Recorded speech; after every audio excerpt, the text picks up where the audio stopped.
बिस्मिल्लाहिर्रहमानिर्रहीम। अस्सलाम वालेकुम। Welcome back to my channel discover education. आज इस वीडियो में हमारा टॉपिक है मुलम्मा। मुलम्मा सबक की हम जो है वो ग्रामर कर चुके हैं पिछली वीडियो में। आज इसके सियाको सबाक के हवाले से बात करूँगी और मैं चाहती हूँ कि सियाको सबाक से पहले थोड़ा सा मुलम्मा सबक जिसकी मुसन्निफ़ा हैं हाजरा मसरूर, उसके ख़ुलासे पे बात कर ली जाए। ख़ुलासा इसलिए ज़रूरी है आपके साथ शेयर करना ताकि आपके जहन में एक पूरा स्केच, एक कहानी बन जाए कि असल में मुलम्मा में बताया क्या गया है। जैसा कि आपको पता है, मुलम्मा कहते हैं बनावट को, दिखावे को। ठीक है, तो ये कहानी भी दिखावे पर मुश्तमिल है। ये एक लड़की की कहानी है जो कि अपनी गुर्बत को एक खूबसूरत बुरके में छुपाती है, जो कि अमीराना लगता है वो बुरका। तो उस अच्छी तर्ज के बुरके को पहनकर वो स्टेशन पर जाती है। उसे अपने चचा की इयादत के लिए दूसरे शहर जाना होता है। जब वो स्टेशन पर पहुंचती है तो वहाँ पर भी वो अपने कीमती बुरके की वजह से लोगों की नज़र में आती है। इधर उधर गंदे मंदे बुरकों वाली औरतें फिर रही होती हैं, लेकिन पैसे तो उसके पास कम ही होते हैं क्योंकि वो गरीब है, तो इसलिए वो 3rd क्लास का टिकट लेती है। 3rd क्लास टिकट का मतलब है कि जहाँ पे बहुत आम लोग थोड़े से पैसों में, मामूली पैसों में वो टिकट खरीद लेते हैं और सफ़र करते हैं ट्रेन पर। और जो इंटर क्लास उसमें कहा जाता है ट्रेन में, इंटर क्लास, वहाँ पे जो हैं वो दरमियाने तबके के लोग या अमीर तबके के लोग वहाँ बैठते हैं। उसका जो टिकट है वो ज़रा ज़्यादा पैसों में लिया जाता है। तो जब वो जो है वो 3rd क्लास का टिकट ले लेती है, लेकिन वहाँ पे एक लड़का आता है जिसने बहुत अच्छी हालत में ओवरकोट नया, और बड़ा उस लड़के की जो है वो अमीराना उसकी वो वज़ाकता होती है, तो वो उससे मुतासिर भी होती है। वो उससे छुप कर टिकट खरीदती है, कहीं इसको पता ना चल जाए कि मैंने जो है वो 3rd क्लास का टिकट लिया है। और इस तरह से वो कुली के साथ भी इस तरह का बर्ताव करती है अपने आप को अमीर साबित करने के लिए कि तुमने कहाँ मेरा सामान लेके जा रहे हो 3rd क्लास में, मैं तो इसमें नहीं बैठूंगी। इस तरह से वो जो है वो दिखावा करती है और इंटर क्लास में जो है वो दाखिल हो जाती है। सारे रास्ते परेशानी में रहती है, कहीं टिकट चेक करने ना आ जाए। इसी तरह से स्टेशन पर जो है उतर कर भी वो उस लड़के से छुप कर अपना टिकट वापस दोबारा चेक करवाती है। तो इस तरह से जब वो घर पहुंच जाती है अपने चचा के घर, तो बड़ी वो मुतासिर होती है कि वो अमीर लड़का था और वो मेरे अच्छे बुरके से मुतासिर हुआ है। तो लेकिन जब वो छत पर जाती है धूप सेकने के लिए, तो साथ वाला जो घर होता है वो भी जिस घर में वो आई होती है उसी की तर्ज का एक बहुत आम सा घर होता है। तो वहाँ पर वो एक नौजवान जो है वो एक बांस की चारपाई पर लेटा होता है, और जब वो साइड बदलता है तो वो देखती है तो वो वही नौजवान होता है। पास ही खोंटे पर जो है वो उसका ओवरकोट भी लटका होता है जिसको पहनकर वो भी अमीर बना हुआ था।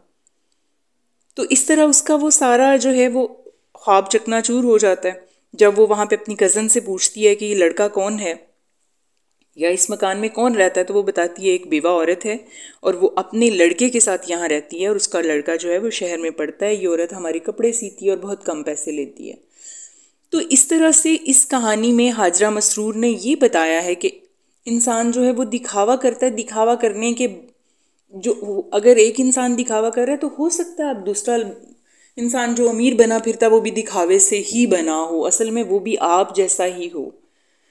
तो इस कहानी को जहन में रखते हुए आइए चलते हैं आज के टॉपिक की तरफ। मैं सियाको सबाक आपको करवाऊंगी हवाला मतन के साथ। जो दी हुई इबारत है उसका सियाको सबाक आपने करना है, और ये आपकी मश्क में जो इबारत दी है सवाल नंबर 7 में कि सबक मुलम्मा का सियाको सबाक जहन में रखकर दर्ज झैल नसर पारों की तशरीह कीजिए। तो इस वीडियो में मैं अलीफ में जो इबारत दी गई है उसका सियाको सबाक आपको और तशरीह बताऊंगी। तो पहले पैराग्राफ पढ़ लेते हैं। अरे कुली, तू मुझे यहाँ क्यों लाए? वो पूरी ताकत से चिल्लाई। और कुली को लेकर किसी तरह इस हजूम से निकलकर दोबारा प्लेटफॉर्म की पैमाइश करने लगी। उसकी निगाहों के सामने सैकड़ों मैले कुचैले बुरके गुब्बारों की तरह उड़ रहे थे। काश वो भी एक ऐसा ही बुरका ओढ़े होती तो कोई उस पर तंज से मुस्कुराने वाला ना होता। उसके दिल के किसी गोशे में ये आरजू फड़फड़ाने लगी। वो हिर फिर कर बिला मकसद ही दर्जों पर लिखी हुई इबारत पढ़ रही थी। ये है इबारत, तो आइए चलते हैं इसकी तशरीह की तरफ। सबसे पहले जिस तरह से आप लिखेंगे, हवाला मतन होगा, सबक का नाम, मुलम्मा, मुसन्निफ का नाम, और उसके बाद आप स्याको सबाक लिखेंगे जिस तरह आपको सामने नज़र आ रहा है। इसी तरह से आप अपनी नोटबुक पर तहरीर कर सकते हैं।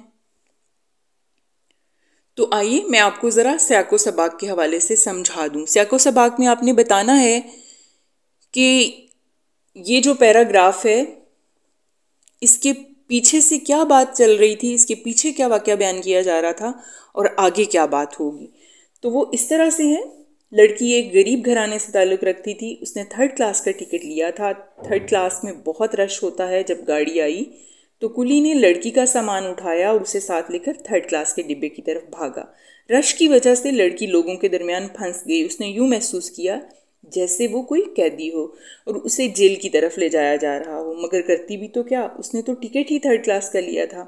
अचानक उसकी नज़र उसी नौजवान पर पड़ी जो देर से उसे देख रहा था। उसने 3rd क्लास डिब्बे में बैठने को अपनी हद तक समझा, यानी अपनी तौहीन समझा। तो आइए ज़रा मैं तशरीह, ये तो स्याको सबाक में तो आपने बता दिया, जो मैंने आपके साथ खुलासा शेयर किया है उसी को आपके जहन में होगा तो फिर आपको समझ आ जाएगी ये पैराग्राफ कहाँ से लिया गया है। तो मैं तशरीह आपको पैराग्राफ सामने रखते हुए समझाऊंगी ताकि आपको खुद से तशरीह जो है वो करनी आए। तो ये देखिए, जैसे शुरू हो रहा है, अरे कुली तू मुझे यहाँ क्यों लाए हो। तो जब आपने तशरीह शुरू करनी है तो आपने बताना है तशरीह के लिए दी गई इबारत सबक के दरमियानी हिस्से से ली गई है, जिसमें ये बताया गया है कि अरे कुली तू मुझे यहाँ क्यों लाए हो। कि जब कुली जो है वो लड़की को 3रे दर्जे के डिब्बे के पास लाया, यानी 3rd क्लास का जो ट्रेन में डिब्बा मुख्तस होता है वो उसकी तरफ लाया, तो वो ज़ोर से जो है वो उस पर चीखने चलाने लगी, उस पर गुस्सा करने लगी शर्मिंदगी की वजह से ना, और कुली को लेकर भागी। उस हजूम से, उस भीड़ से निकल कर दोबारा जो है वो प्लेटफॉर्म पर वापस आई और पैमाइश करने लगी, दोबारा प्लेटफॉर्म की पैमाइश करने लगी, यानी बिला मकसद इधर उधर जो है वो फिरने लगी खामखाही। उसकी निगाहों के सामने सैकड़ों मैले कुचैले बुरके गुब्बारों की तरह उड़ रहे थे। जैसे वो गरीब थी उसी की तरह से 3rd क्लास में बैठने वाले लोग, जो औरतें थीं, वो मैले कुचैले बुरकों में जो है वो इधर उधर इस तरह से फिर रही थीं, लग रहा था कि बहुत ही जो है वो गुब्बारे मुख्तलिफ रंगों के जो हैं वो हवा में उड़ रहे हैं। तो ऐसे में उसके दिल में ख्याल आता है कि अगर मैं भी ये बुर्का मांग कर ना पहनती, जो कि एक अमीराना तर्ज का है, तो मुझे भी अपना आप छुपाना नहीं पड़ता और मैं भी इन गंदी मंदी औरतों में मिक्सअप हो जाती, इनमें जो है वो गुम हो जाती, इन्हीं का एक हिस्सा लगती। जो गंदे मंदे बुरके पहने हुए औरतें हैं, मैं भी इनमें जो है वो इस तरह से छुप जाती, गुम हो जाती, और मैं इस अमीर लड़के को नज़र ना आती जो कि उस पर एक तंजिया मुस्कुराहट जो है वो उस पर फेंक रहा था और उस पर तंज कर रहा था कि तुम भी इन्हीं का हिस्सा हो। तो इस तरह से उसके दिल में जो है वो ये ख्वाहिश जो है वो आने लगी। उसके दिल के किसी गोशे में ये आरजू फड़फड़ाने लगी, यानी उसके दिल में फ़ौरन से ये ख्याल आने लगा कि मैं कितनी अपनी जो है वो शर्मिंदगी उठा रही हूँ और अपना आप छुपा रही हूँ। तो अगर मैं जैसी हूँ, क्योंकि वो गरीब है, अगर मैं इसी अपनी गुर्बत की हालत में निकलती, उन्हीं गंदे कपड़ों में, उन्हीं की तरह के मैले के चैले बुरकों में, तो ये जो आदमी लड़का मुझ पर मुस्कुरा रहा है तो ये तंज से बिल्कुल ना हंसता। अब वो टाइम गुजारने के लिए वो हिर फिर कर बिला मकसद ही दर्जों पर लिखी हुई इबारत पढ़ रही थी। तो अब उसका वहाँ पे इधर उधर फिरने का मकसद तो नहीं था, तो ऐसे ही वो उसको दिखाने के लिए इधर उधर जो है वो फिरने लगी और अपने आप को मसरूफ़ ज़ाहिर करने के लिए जो वो ट्रेन के डिब्बों पर इबारतें मुख्तलिफ लिखी होती हैं वो उनको पढ़ते हुए इधर उधर फिरने लगी। तो मुझे उम्मीद है कि आपको अच्छी तरह से सियाको सबाक और तशरीह समझ आई होगी। इस तरह से आप जो है वो तशरीह मैंने आप लिख के भी शेयर की है ताकि आप इसको नोटबुक पर तहरीर कर सकें, क्योंकि ये आपका सवाल नंबर 7 है मश्क में, जिसमें 2 इबारतें दी गई हैं। एक इबारत मैंने इस वीडियो में शेयर की है, अगली इबारत जो बे है वो इंशाल्लाह मैं नेक्स्ट वीडियो में शेयर करूँगी। तो आप इसको अच्छी तरह से समझ सकते हैं, लिख सकते हैं। तो अगर आपको मेरी वीडियो पसंद आई हो तो बराए मेहरबानी मेरे चैनल को सब्सक्राइब कीजिए, वीडियो को लाइक और शेयर कीजिए। बहुत शुक्रिया। अल्लाह हाफिज़।